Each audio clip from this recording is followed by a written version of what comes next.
Eu sou o Nicolas e hoje nós do Ministério Infantil Talmidim vamos gravar a parte 2 da história de Moisés, as 10 pragas do Egito, que encontra-se no livro de Êxodo do capítulo 7 ao 10.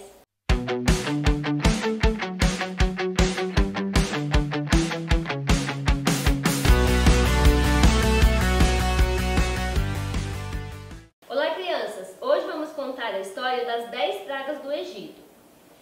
Moisés e Arão e todo o povo israelita estavam sendo escravizados pelo faraó. Então eles conversaram com o faraó e pediram para que o povo fosse liberto, mas o faraó rejeitou o seu pedido. Então Moisés falou com Deus e Deus ordenou que ele tocasse seu cajado no rio Nilo e este se transformou em sangue. Toda a água do rio Nilo se transformou em sangue.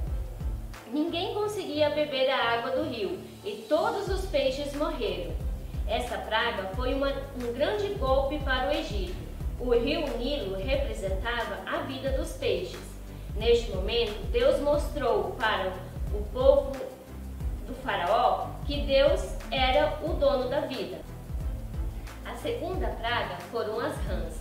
Deus mandou Arão estender a sua varinha sobre as águas do rio Nilo. E delas saíram muitas rãs, que invadiram toda a terra do Egito. Nesta época, eram tantas rãs, que a população ficou desesperada. Deus mostrou a todos os egípcios que ele transformou este grande problema para que o povo dele fosse liberto. A terceira praga foram os piolhos. Deus mandou que Moisés tocasse o pó com a sua vara e surgiram muitos piolhos, que tomou conta de todos os animais da terra e todas as pessoas. Todos eles foram infestados de piolho. Dessa vez, os magos que seguiam o faraó não conseguiram fazer o mesmo e reconheceram a ação de Deus. A Bíblia diz que os piolhos surgiram do pó, por ordem de Deus. A própria terra se virou contra os egípcios.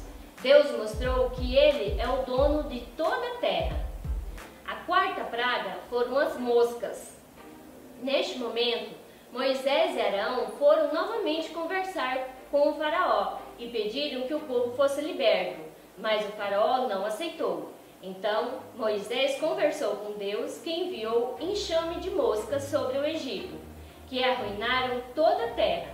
As moscas não entravam na região onde os israelitas moravam, que era a região de Gozém, onde todos os israelitas moravam. As moscas causavam grande desconforto e transmitiram muitas doenças, mas poupou os hebreus. Deus mostrou que ele cuida de quem o ama.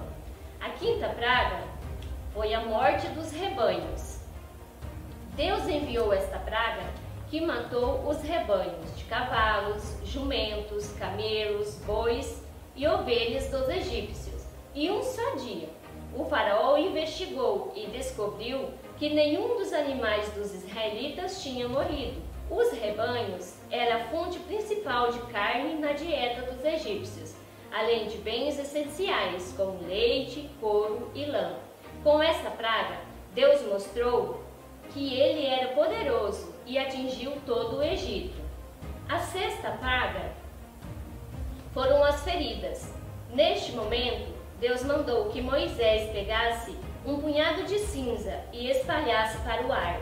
Quando Moisés fez isso, as feridas purulentas surgiram nos homens e animais, o que causaram muitas dores, e eles ficaram totalmente modificados. Neste momento, Deus mostrou também que ele livrou todo o povo israelita. Deus mostrou que ele tem poder sobre a saúde e a doença. A sétima praga foi uma chuva de granizo.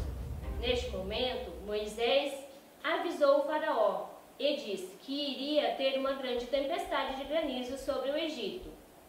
Alguns dos conselheiros do faraó ouviram o aviso e abrigaram-se com seus escravos e todo o rebanho da tempestade. Mas todos os que ficaram no campo morreram com a força do granizo, juntos com com todas as plantas, não sobrou nada. Com a tempestade de granizo, Deus humilhou os deuses egípcios e disse que a colheita e o clima era por conta dele. Até a natureza obedece a Deus. Deus é poderoso. A oitava praga foram os gafanhotos. Mais uma vez, Moisés e Arão foram conversar com o faraó, mas esse não deixou o seu povo partir. Então Moisés avisou que Deus iria mandar gafanhotos sobre todo o Egito. E os conselheiros do faraó lhe imploraram para libertar os israelitas, para não devastar mais a terra, já que tinha sofrido muito. Mas o faraó se irritou com Moisés e Arão e os expulsou de sua presença. Surgiram tantos gafanhotos, tantos, que a terra se escureceu com eles. Toda a vegetação que restava foi destruída. Deus destruiu todas as fontes de alimento do Egito. A nona praga foram as trevas. Mais uma vez, Moisés e Arão foram conversar com o faraó e pediram para que libertasse seu povo, mas ele não aceitou. Então, Deus mandou que Moisés estendesse sua mão para os céus e as trevas densas cobriram o Egito durante 3 dias e 3 noites. Ficou a maior escuridão. Ninguém podia ver nada. Detalhe, apenas os israelitas tinham luz, que continuaram a vida normal deles por 3 dias. O faraó, então, incapacitado com a falta de luz, pediu que Moisés orasse a Deus. E neste momento, Moisés orou a Deus. E Deus fez com que a luz voltasse. Deus mostrou que ele tem todo o poder. Mas o faraó não libertou o povo. E dessa vez, Moisés tornou a conversar com ele. E conversando com o faraó, avisou que Deus iria mandar uma praga bem maior. Mas o faraó não acreditou. A 10ª praga é a morte dos primogênitos. De noite, Deus passou pelo Egito e matou o filho mais velho de toda a família dos egípcios e as primeiras crias de todos os rebanhos. Somente os israelitas que tinham colocado sangue dos cordeiros oferecidos a Deus nos batentes das suas portas não sofreram a perda.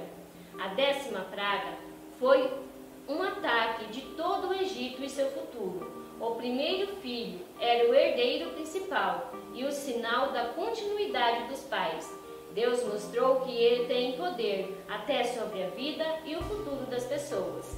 Depois que perdeu seu filho, o faraó finalmente libertou os hebreus, que deixaram o Egito rumo à terra prometida. Mas essa história nós vamos contar no próximo vídeo.